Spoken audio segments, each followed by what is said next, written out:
Luka Doncic reveals that he previously tested positive for coronavirus. Meanwhile, the Dallas Mavericks meet with the media for the first time as they get ready for their first round series part 2 with the Los Angeles Clippers. This is the Gray Area right here on Kevin Gray Sports. My name is Kevin Gray. You can find me on Twitter, Facebook, and Instagram at Kevin Gray Sports. Be sure to hit that subscribe button right there for all things Kevin Gray Sports here on YouTube.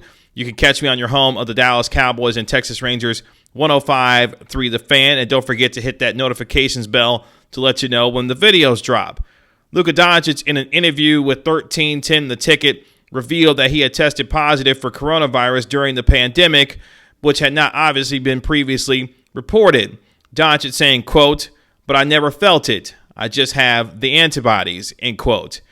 Now, it's interesting because Doncic has not entered into the health and safety protocols of the NBA this season, while the Dallas Mavericks have a league-leading 7 players who combined to miss 56 games due to positive cases, close contacts, or personal leave from the team this year. Remember the bout that they had with COVID when players like Maxi Kleber, Josh Richardson, Dorian Finney-Smith, Jalen Brunson, and others had to be left back in Denver due to their testing positive for coronavirus. But Doncic had been avoiding the coronavirus health and safety protocols of the NBA throughout this season.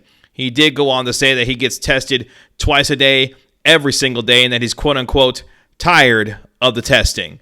So Luka Doncic, who also revealed that if and when the Mavericks season ends during the NBA playoffs, he will be trying to play for the Slovenian team during the Olympic Games this summer.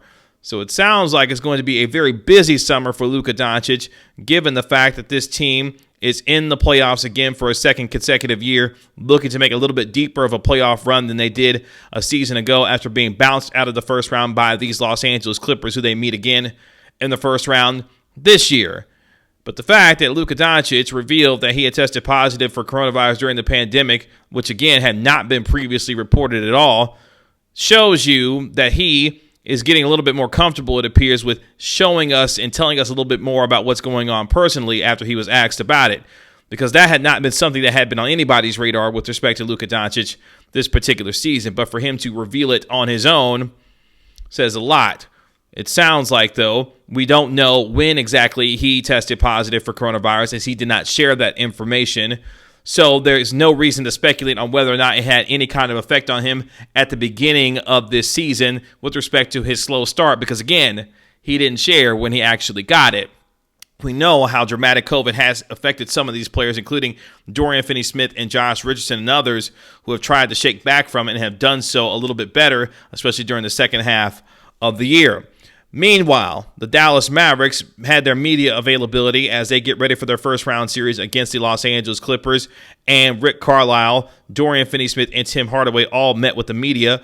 On tomorrow, the Dallas Mavericks will have Kristaps Porzingis and Dwight Powell available for media availability. So you're starting to hear from these players as they get ready for their first round postseason series against the Los Angeles Clippers. What's interesting about what we've heard from them today is that the Mavericks have been really good in clutch time this year. This is a team that was 18-15 this year in clutch time situations, where previously last year they were 21st in the NBA when they went 17-24 in such situations. They go from 21st in those situations to 10th this year in the NBA, going 18-15. That is going to be important for a team that's playing against a very deep, very talented Clippers team that has the experience with multiple guys who have been in multiple playoffs and have gone deep into the playoffs. I'm talking about namely Kawhi Leonard and Paul George. So the experience that this young team continues to grow and experience with respect to late game execution, specifically in a guy in Dorian Finney-Smith, who was really good in clutch time situations this year, it's going to help them continue to grow and get better. Here is what Dorian Finney-Smith had to say about the reasons why he's been able to excel this year in clutch time situations and what his team has learned from it. Here's what Dorian Finney-Smith had to say. Hey, Dorian, this team is 10th in the NBA this season as far as clutch time situations are concerned, and you particularly have excelled in the clutch this year. How have you specifically grown and this team grown overall to give you guys confidence going into another series with the Clippers this year? I think last year we learned. Well, for me, I would say last year I learned a lot, but just by playing in those moments down the stretch, and And as a team, I feel like we got better in that aspect. So I feel like last year we lost a bunch of close games, that went down to the wire. And this year I feel like we excelled a little bit better than we did last year. So hopefully we just, keep getting better. So Dorian Finney-Smith saying, look, we've learned to execute better in these situations, and for him, he has gotten more comfortable in excelling in those situations, which is going to be key because whether you think about the game against the Denver Nuggets earlier this year on the road when Maxi Kleber played well, especially late in that ball game, whether it be the Washington game that Dorian Finney-Smith hit a clutch three to be able to help seal a win for the Dallas Mavericks, whether it be Luka Doncic himself hitting 2 3-pointers within 25 seconds at home against the Boston Celtics, or obviously the game winner that he hit on April 14th against the Memphis Grizzlies. Any number of situations that you want to think of and come up with, this team has performed better in the biggest of moments this season, which should bode well for their ability to play with more poise during clutch time situations. I asked the same of Tim Hardaway about how he has felt about how this team has grown in the biggest moments of this season and in pressure moments to be able to improve in those situations. Here is what Tim Hardaway Jr. had to say. Hey, Tim, this team last year was 17-24 in clutch time, but this year 18-15, 10th in the NBA. Have you seen this team grow in those specific situations that will give you a good indication of how you guys will handle those situations in this series?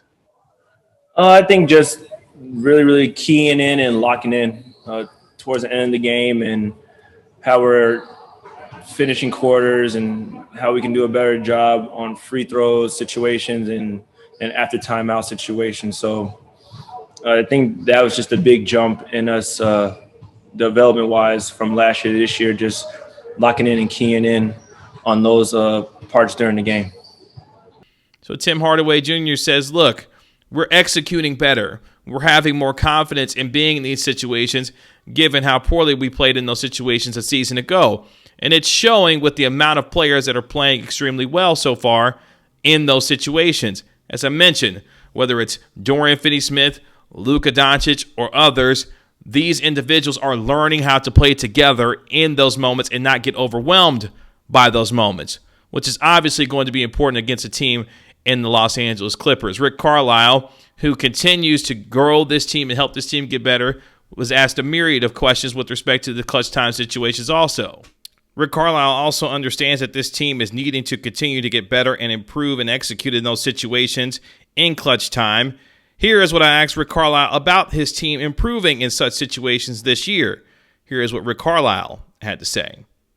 Rick, this team last year was 17-24 in clutch time situations, but 18-15 this year, 10th in the NBA. How have you seen this team grow in late game situations and executing better that will help you in this experience with the Clippers this time around?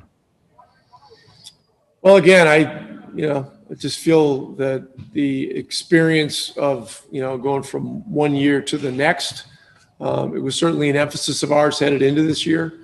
Our execution was better in those situations, as you mentioned. And, I think our habits have gotten better too. And so we've got to carry those things into the series. Again, it's the little edges that you can pick up here and there that sets you up to be in a stronger position entering crunch time. And so, we'll work at all those things in the next in the coming days leading up to game one. And again, it's Clippers are they're a terrific team, and they played most of the season without all their guys. So they're probably quite a bit better than what their record is. So we'll have our hands full, but that's good. This is a challenge that'll be great for us. So Rick Carlisle is saying, look, the experience of us getting better in these clutch time situations is going to help us, and we need to take that into the series against the Los Angeles Clippers. And if they're able to do so, this team has got a shot at the Los Angeles Clippers in this series. Because one thing you're going to need to play with is poise against a team that has a championship-winning head coach, a player that's a two-time Finals MVP and two-time NBA champion. And yes, Paul George is much maligned as he is in the lack of playoff success. But a lot of folks tend to forget when he was in Indiana how well he took LeBron James deep into the playoffs when he was with the Miami Heat. So this is a player who is capable of doing it, just really hasn't proven it in recent years. all of these players with the kind of experience that they have in the playoffs, not to mention Rajon Rondo to boot, who Rick Carlisle said also is a championship-level player who has had a great history of leading teams, maybe a little tongue-in-cheek. But at the same time, the Mavericks know what they're up against. A talented, deep team that's the best three-point shooting team in all of the NBA and is going to need all hands on deck to ensure that they are giving the Clippers all that they can handle in this series. So I'm looking at you, Tim Hardaway Jr., Jalen Brunson, Dorian Finney-Smith, and others to ensure that they're providing the kind of support that Luka Doncic and Kristaps Porzingis are going to need in this series in order to have any kind of shot at winning this series. But more importantly than anything else, this team has learned how to grow in the biggest of moments and pressure moments this year, which bodes well for a team that you're trying to project on whether or not you can find some measure of consistency. Because at times this year his team has been really good. Obviously, when it comes to first quarters, they've led gone 27-0 when they've led after the first quarter of this year. There have also been times when this team has played down to its competition, i.e. against the Sacramento Kings, not once, not twice, but 3 times, the Houston Rockets, or when you let DeMar DeRozan walk into your building and score 27 of his 33 points in the second half when the Spurs beat you in your own building. So there have been times when this Mavericks team has played up to competition against the Brooklyn Nets, the New York Knicks, and others. The Milwaukee Bucks come to mind, where they've played well against these teams, even the Los Angeles Clippers when they blew them out by 51 earlier this year. So this team at times has been Jekyll and Hyde, but one thing that they are going to have to ensure that they do is to play well when it matters most at the end of ball games. And if they can, this team and the Mavericks may have a shot, but we won't know until the series opens up on Saturday in Los Angeles. As we always say, we'll see. You can find me on Twitter, Facebook, and Instagram at Kevin Gray Sports. Be sure to hit that subscribe button right there for all things Kevin Gray Sports here on YouTube. This has been another episode of The Gray Area. We'll talk to you later. Peace.